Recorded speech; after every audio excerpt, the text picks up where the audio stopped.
Hello and welcome everyone to another class for CFA Level 1. In today's class, we will be solving the practical questions for working capital and liquidity. We have seen this topic for the last two classes. In the first class, we had done working capital related concepts where we had seen 5-6 concepts relating to working capital.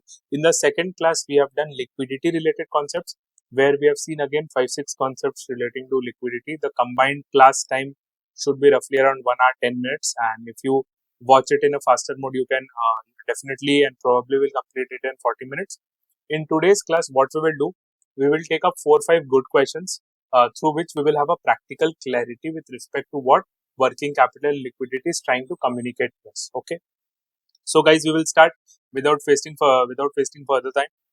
Question number one. Question number one is saying an issuer is changing its credit terms for the customer from 2/10 net 30 to 2/10 net 40. This will have most likely experience. So if you guys remember, we did this and we discussed this in the working capital related concept where we were discussing, how a accounts receivable provides discount to its customer and whether increasing or decreasing the credit norm has an impact on the business. Okay. So what is 2/30 net, 2/10 net 30? It means that if the customer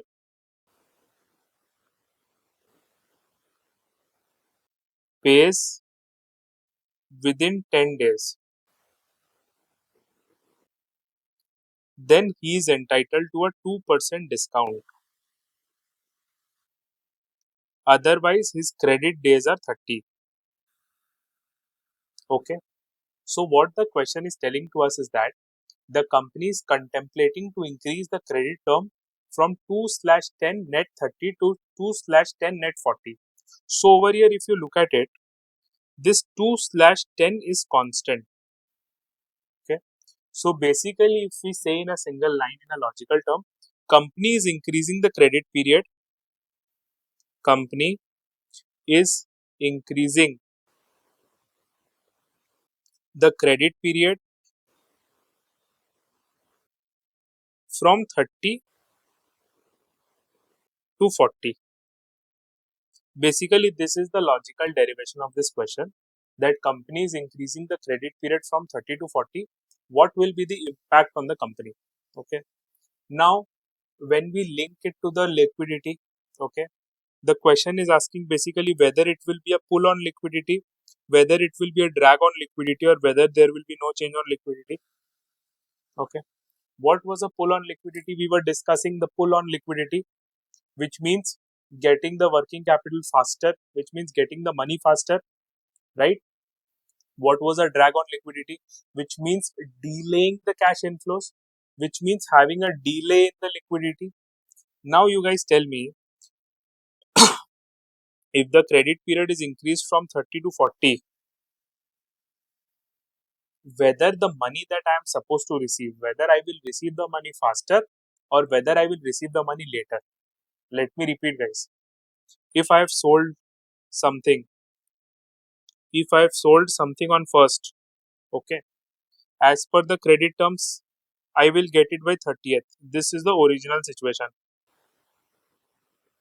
Now, because I have modified the credit term, if I have something sold on first, I will get it on 10th of next month. So basically, it is 30th and then it is another 10 days revised. So, what is happening, guys? Can we say that the amount that we were earlier receiving faster, now we are receiving later? So, can we say it is a drag on liquidity? Why drag on liquidity? It is a drag on liquidity because of delayed inflows. Guys, yes or no? This is what question is asking. Pull on liquidity, drag on liquidity. It will be a drag on liquidity. Second question. Which of the following will most likely decrease an issuer's cash conversion cycle?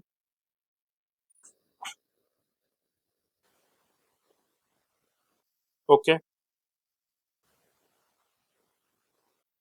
What is a cash conversion cycle? Cash conversion cycle is inventory days plus receivable days minus payable days. Yes or no, guys? Now the question is asking that I have to decrease my cash conversion cycle. Basically, I have to decrease this number. In order to decrease the cash conversion cycle, I only have two levers. Either my receivable days and inventory days reduces or my payable days increases. Yes or no, guys? Simple mathematics. Since I have to reduce my cash conversion cycle days, I only have two levers. Either my inventory or receivable days will lower down or my payable days will increase. The question is asking an increase in days. So we have already seen increase in payable days. So increase in payable days, payable outstanding. Guys, are we clear? Okay, let us move on to the next question. An analyst gathers balance sheet information for most recent financial year for three issuer. Okay, so there are three issuer: issuer A, issuer B, and issuer C. Some of the balance sheet information is available. Cash is given to us. Marketable securities, accounts receivable, inventories, prepaid expenses. So this in totality is my current expense. Correct. Then we have accounts payable and accrued expenses. Accrued expenses are what? Expenses which have accrued but not been paid. So basically expense outstanding. Okay, so this is my liability. So this is my total asset. Sorry, this is my current assets. Current assets. And these are my current liabilities.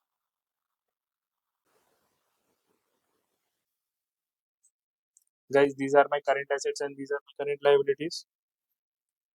We have to identify which issuer is most uh, liquid based on liquidity ratio. So what is liquidity ratio? Over here we will compute liquidity ratio. What is liquidity ratio, guys?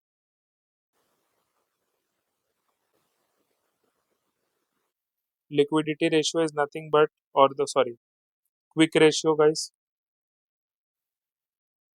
Quick ratio is equals to current assets minus inventory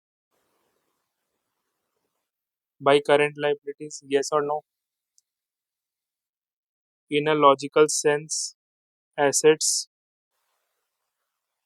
which can be quickly converted into cash.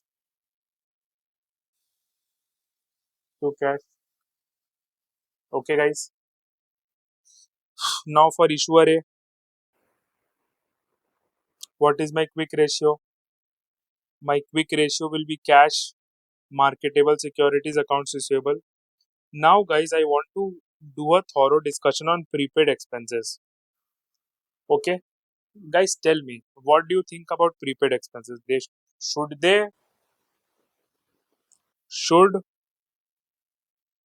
prepaid expenses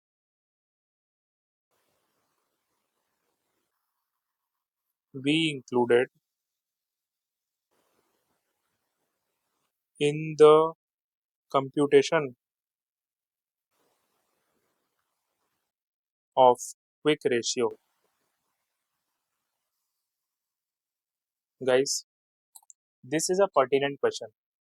Should prepaid expenses be included in the computation of quick ratio? What are prepaid expenses? First, we will understand. Prepaid expenses are those expenses which, although has not been incurred, but we have paid for it in advance. Okay,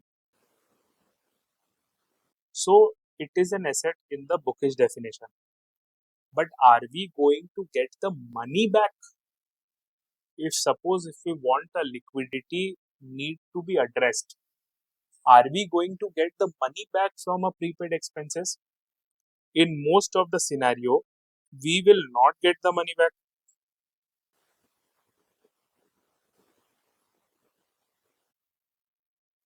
Guys, in most of the scenario, we will not get the money back. Yes or no? Now, what was quick ratio? Quick ratios were those assets which can be quickly converted in liquidity needs. So, should we include prepaid expenses over here? Guys, yes or no? As per the definition, should we include prepaid expenses, guys? Yes or no? Should we include prepaid expenses? Definitely, we should not include prepaid expenses. So, this was an important discussion that I wanted to have with you guys. In case of liquid ratio, in case of quick ratio, prepaid expenses will not be considered as a part of the current assets. Okay. So, what is liquid ratio? It is cash, marketable securities, and accounts receivable, which is 100, 20, and 300. 100, 300, 100 plus 20. Divide by current liability. Divide by current liability, which is nothing but 400 plus 440. 400 plus 40, which is 420 by 440. Guys, what is 420 by 440? 420 by 440 is given as 0.9545. So it is 0.9545. Similarly, for issuer B,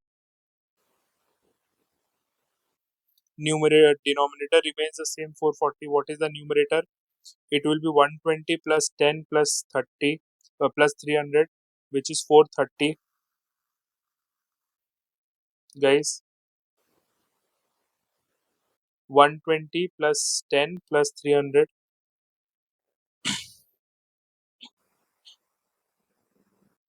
This is 430 divided by 440, which is 0.9773. Guys, what is issuer C? It is 50 plus 20 plus 200, which is 270. Sorry, 270, yes, which is 270 by 440. 270 by 440, 0.6136. So, what is the most liquid asset? What is the most liquid asset? B. It is the most liquid, guys. Then we come to the next question, guys. Sorry, my bad. Over here, the denominators are also changing. Sorry, guys. A correction in my video. Guys, a correction in the video. Uh, 4 440 is only numerator. Is the denominator for issuer A. For issuer B, the denominator is 520. Sorry, guys. So it will be 430 by 520. 430 divided by 520, which is 0.8269, and for issuer 3 it is 270 by 300, which is 0.9. So when we compare this, issuer A is the most liquid. Issuer A is the most liquid. Then we come to the next question, guys. Then we come to the next question. Guys, then we come to the next question. An analyst is evaluating an issuer's liquidity and calculates a negative cash conversion cycle for the issuer. This result is possible or not? The question is asking. Basically, what the question is asking is that an analyst has calculated a cash conversion cycle or operating cycle of a business. It appears to be negative. The analyst is trying to understand whether it is possible or not. So the option is whether it is not feasible. Second option, possible, because the issuer has sufficient cash and marketable securities on hand to support short-term needs. The third is possible because the investment in inventory is returned quickly and the issuer takes advantage of vendor financing. So let us understand what is negative cash conversion cycle. Okay. Cash conversion cycle is nothing but inventory days plus receivable days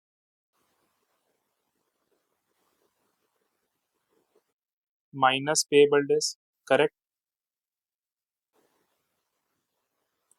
A negative cash conversion cycle means cash conversion cycle is less than 0, which means inventory days plus receivable days plus payable days is minus payable days is less than 0. Guys,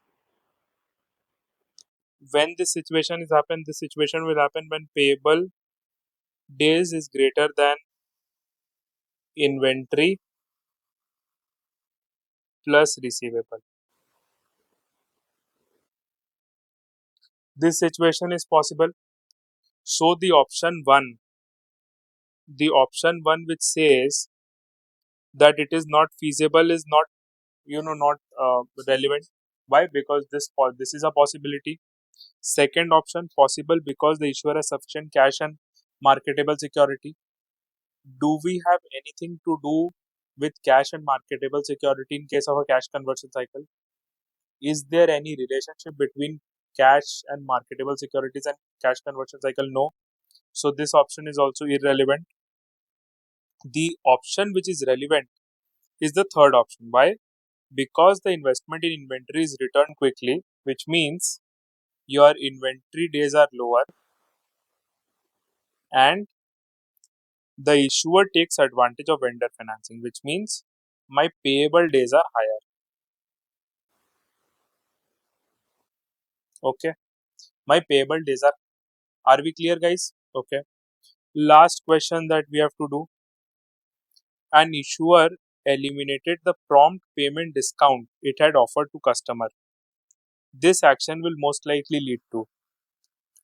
So basically, again, the question is that the company has made changes with its credit policy, and the company is asking, and the question is what impact it will have on the liquidity. So basically, what the company has done, the company has removed the incentive for prompt payment.